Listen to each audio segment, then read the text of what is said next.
কোনো আয়নাঘর না ভেঙে অরক্ষিত রাখা হতো, যদি খুনি হাসিনার একটা কল রেকর্ডও ডিলিট করে না হতো, আজকে বাংলাদেশে হাতে যেই পরিমাণ প্রমাণ থাকতো তাতে আওয়ামী লীগ উচ্চারণ কথা তো দূরের কথা, আওয়ামী লীগের যে গণহত্যাকারী সেও মনে হয় সারাদিন আল্লাহর কাছে তওবা করতো।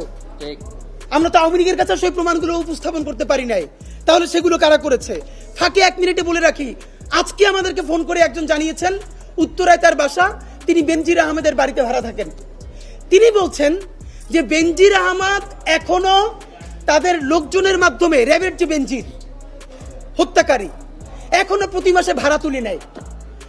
এর মানে ঢাকার মধ্যে বেনজিরের যতগুলো বাড়ি আছে, ফ্ল্যাট আছে, সেইখান থেকে এখনো প্রতি মাসে ভাড়া তুলে নেওয়া হচ্ছে, তাদেরকে টাকা পাঠানো হচ্ছে। আমরা সরকারের কাছে জানতে চাই এইগুলোর সাথে কারা জড়িত, এইটা কে বের করবে? আমরা বের করব?